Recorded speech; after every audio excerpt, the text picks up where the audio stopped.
Hi guys, today we are going to texture hand-painted chest 3D model based on World of Warcraft asset that really inspired me for some Fanart project.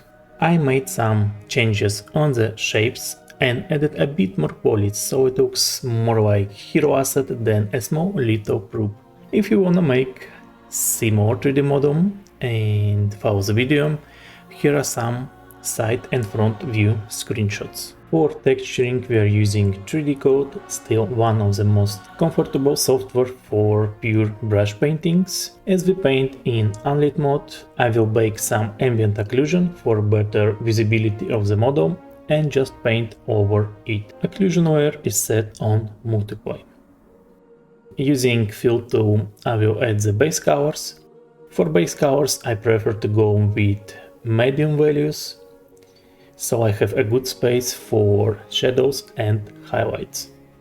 Okay, now I'm going to do the first pass on adding light information with the idea like daylight, sun hitting the object, it's like 40-50 angle degree.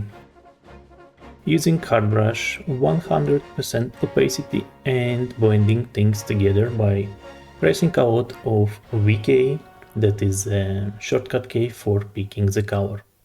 It's alright to use semi-hard, semi-soft brush for that kind of thing, or even a soft brush for your first pass, adding white information. Mixing a bit of yellow and red together for more interesting look. Monochrome colors are very boring, we don't want it, and if you use monochrome, our shadows would look very burnt out and the object in overall will look not so cool. By monochrome I mean when you stick to one color, saturation and contrast. Adding a bit of darker colors, outlining the inner surfaces for some depth effect and blending them all together. Now our baked ambient occlusion almost not seen, but it was only good for the start, to see better the object. And we are going to add a better one looking painted ambient occlusion at the very end.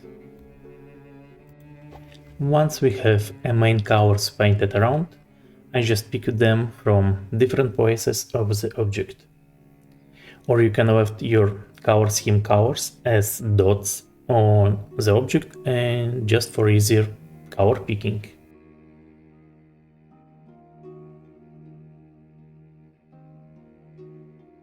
The gem we're going to left for a bit later, as it will have a bit different painting workflow than our other materials here. I also wanna soften all the edges, so we don't have this super sharp or poly effect seen on them.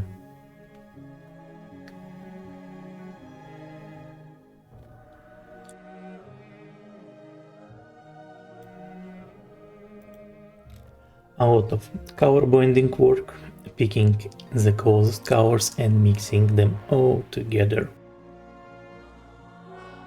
On this one I use it a bit more reddish here, so we have a more interesting colors, and we're gonna make some darker shadows also reddish, so they look really cool.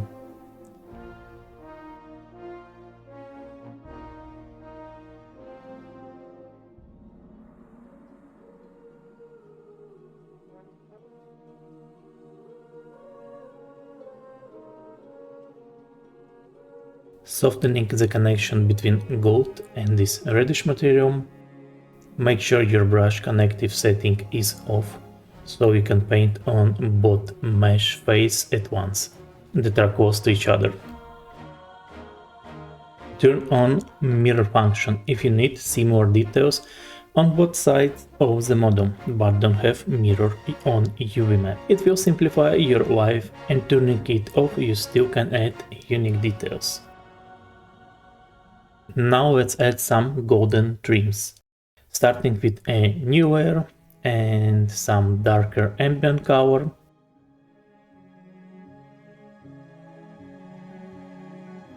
One more separate layer and let's paint the gold trims.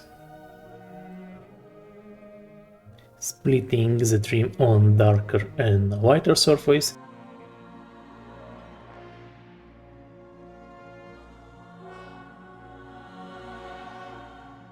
adding another layer as we need some depth difference between trims, and we wanna comfortably paint the shadows for them.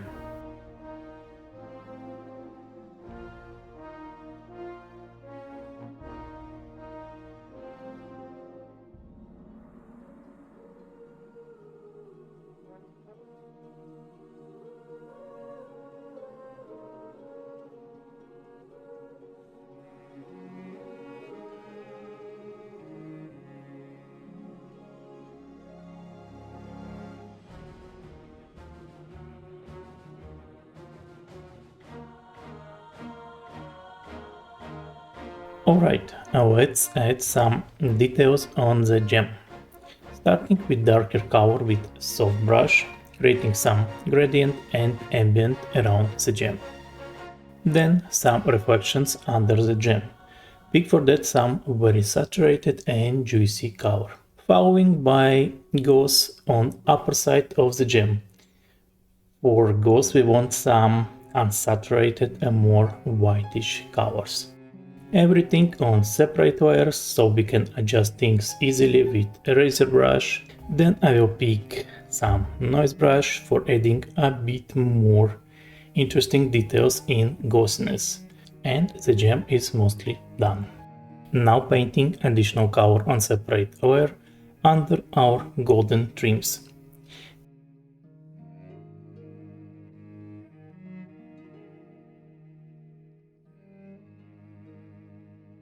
Adding shadow for height difference between trims, also on separate layer, as we're gonna adjust it with a razor tool.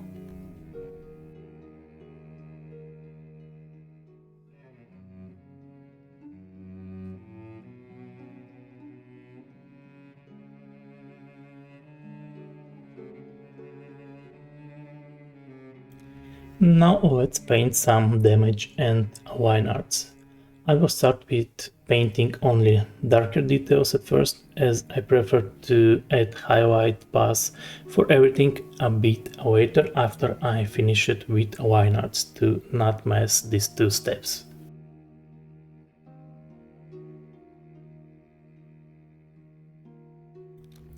Time for highlights. I will make curvature map for having a nice base for highlights, setting it at like 30% opacity and overlay layer. But remember, if you wanna get some nice painterly style, you need to overpaint that very clean baked curvature map. So we are painting over our baked curvature, some nice and more detailed highlights with some shine, and breaking boring straight lines and adding more polished and interesting details on your surfaces.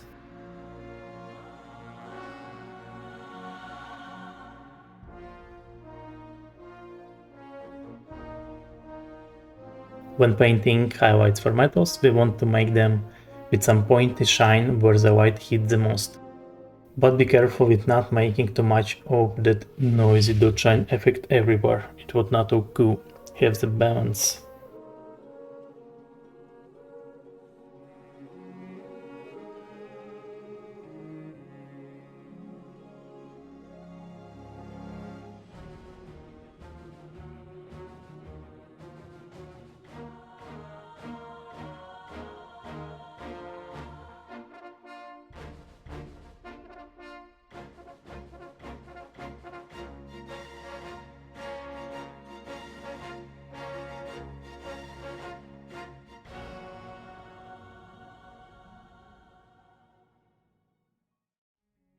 With some more interesting shapes, more bold shine effects that goes on the surfaces, and we're trying just to make them look more interesting than lines.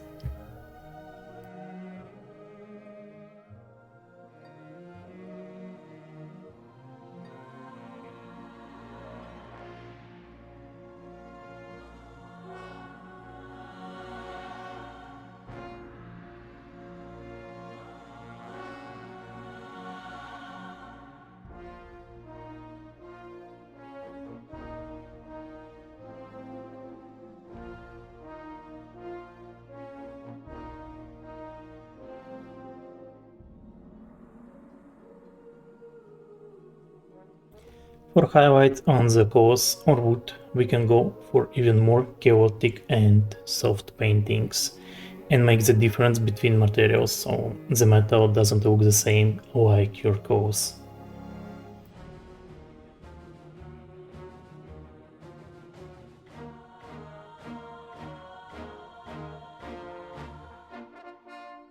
Alright, we did a great job with the making highlights, look very interesting.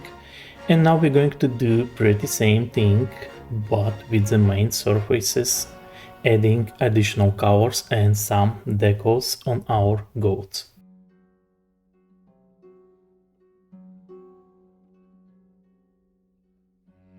A bit more depth here and there, some pale colors, as they work very nicely with.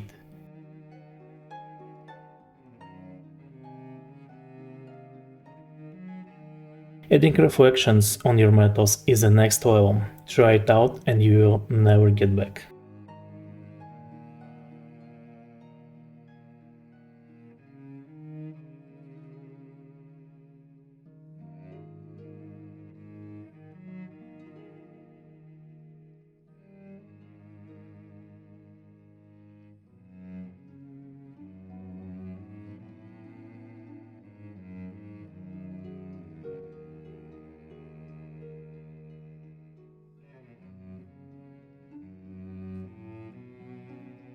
Some pale colors as they work great with saturated metals together. It's really cool stuff.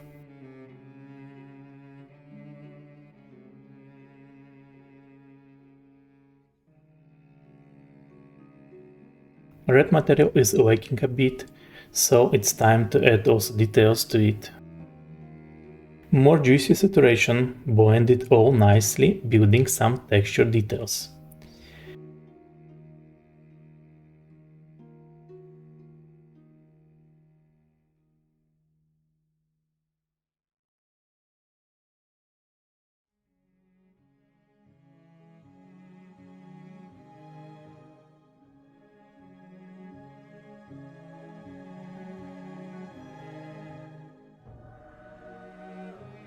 Add some whitish colors as we want to make some gloss effect here.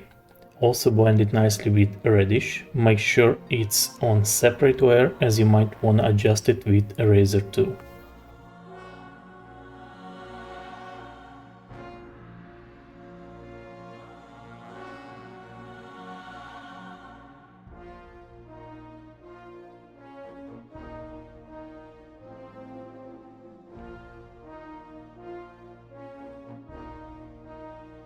Now we're going to make the super final highlight pass. This step adds a lot of visuals, very satisfying. Create a new layer, set it on color dodge, get your soft brush and let's add some very shiny details and a bit more saturated surfaces around.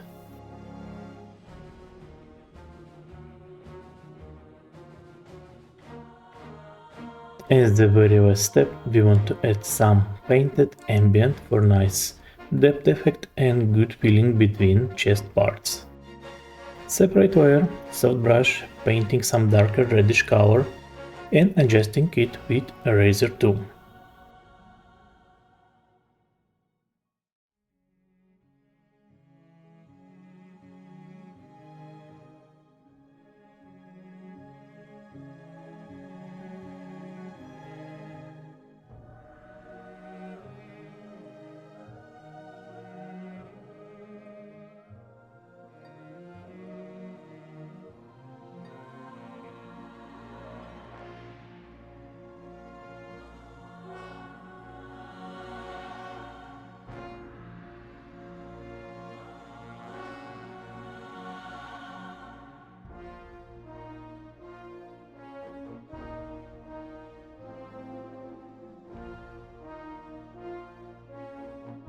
And there we go, our amazing chest fan art is done. Hope you enjoyed the video and thanks for watching. Peace.